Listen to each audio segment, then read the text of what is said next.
আমাকে প্যারানর্মাল বিষয়গুলো বিশ্বাস করাতে পারেনি। যা হোক, নিজের মতো করে যে যেভাবে সুখী থাকতে পারে থাকুক।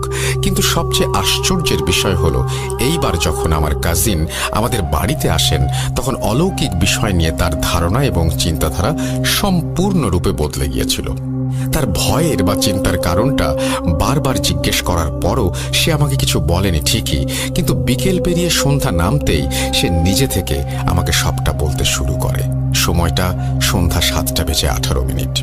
আমি আর আমার কাজিন আমার রুমে বসে চা খেতে খেতে আড্ডা দিচ্ছিলাম। আড্ডা দেওয়ার সময় আমি কয়েকবার লক্ষ্য করেছি সে আমার রুমের বারান্দার দরজার দিকে বারবার তাকাচ্ছে। আড্ডার ছলে আমিও কয়েকবার সেখানে তাকিয়ে দেখার চেষ্টা করেছি কিছু আছে কিনা, কিন্তু কিছুই দেখতে পাইনি। আমি যে বারবার দরজার দিকে তাকাচ্ছিলাম সেই বিষয়টা আমার কাজিন বুঝতে পেরেছিলেন।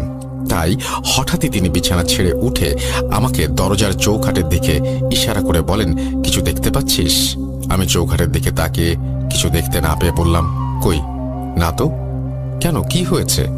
তিনি আমাকে কিছু না বলে ঘাড়টা ঘুরিয়ে জানালার দিকে বারান্দায় ইশারা করে বললেন, এইবার দেখ তো, কিছু দেখতে পাচ্ছিস কিনা। আমি আবারও তার কথা মতো বাইরে তাকালাম, কিন্তু কিছুই দেখতে পেলাম না। তাই এবার একটু বিরক্ত হয়েই তাকে এরকমটা করার কারণ জিজ্ঞেস করি। তিনি আমার দিকে তাকিয়ে মুচকি হেসে বিছানায় বসে বললেন, ভাই, তুই ঠিকই বলতি। দুনিয়াতে সত্যিই অদৃশ্য, অদ্ভুত এবং অশরীরীর অস্তিত্ব আছে, মানে তুই যেটাকে জিন বলিস। আমি তার মুখ থেকে এই কথাটা শুনে রীতিমতো অবাক হয়ে গেলাম। আমাকে অবাক চোখে তাকিয়ে থাকতে দেখে তিনি বলেন, অবাক হোস না, পরিবর্তন এই পৃথিবীর নিয়ম। আর আমি তো সাধারণ একজন মানুষ, একজন মুসলমান হয়েও কখনো এসব বিষয়ে বিশ্বাস করিনি, কিন্তু আজ আমি সম্পূর্ণরূপে বিশ্বাসী। তিনি এভাবেই একের পর এক কথাগুলো বলে চলেছিলেন, কিন্তু তার একটা কথার অর্থও আমি স্পষ্টভাবে বুঝতে পারছিলাম না। তাই তাকে থামিয়ে দিয়ে আমি সরাসরি মূল ঘটনাটা জানতে চাই। তিনি কিছুক্ষণ চুপ থেকে বসে চা শেষ করে আমাকে যে ঘটনাটা বললেন তা মনে হলে এখনো আমার শরীর শিউরে ওঠে। যে মানুষটি হাজার চেষ্টার পরও কখনো বিশ্বাস করতে পারেনি, সেই কিনা আমাকে বলছে আমার ঘরের দরজার চৌকাঠে নাকি কেউ একজন বসে আছে। এই কথা শুনে আমি প্রথমে ইয়ার্কি ভেবেছিলাম, কিন্তু দরজার চৌকাঠের দিকে তার চোখের চাহনি এই কথাটা বিশ্বাস করতে বাধ্য করেছিল আমাকে। তিনি আমার হাতটা ধরে বললেন, ভাইয়া, তুই আমাকে ভুল বুঝিস না।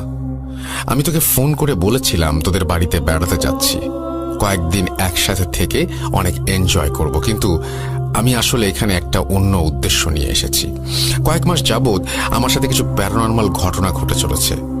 যদিও নিজের দোষেই ঘটনাগুলো আমার সাথে ঘটছে, কিন্তু সত্যি বলতে আমি প্রচন্ড রকমের ভয় আর আতঙ্কে আছি। বাড়িতে বিষয়টা কাউকে জানাইনি। কিছুদিন আগে আমার এক বন্ধুর সাথে পরামর্শ করে রাজশাহীতে একজন ভালো হুজুরের খোঁজ পেয়েছি, আর আগামীকাল আমি তার সাথে দেখা করতে যাব। এরপর একে একে তিনি মূল ঘটনা আমাকে বলতে শুরু করেন। ঘটনাটি তিনি আমাকে ঠিক যেভাবে বলেছেন আমিও ঠিক সেভাবেই লেখার চেষ্টা করছি। কাজিন, এই বছরের মার্চ মাসের 14 তারিখে আমি আর আমার 4 বন্ধু সাজেকে ঘুরতে যাই। করোনা পরিস্থিতির অবনতির কারণে সবকিছু বন্ধ থাকায় আমরা কোন রকম প্ল্যান ছাড়াই হুট করে সাজেক যাওয়ার সিদ্ধান্ত নেই। যদিও এর কয়েক মাস আগে থেকেই আমরা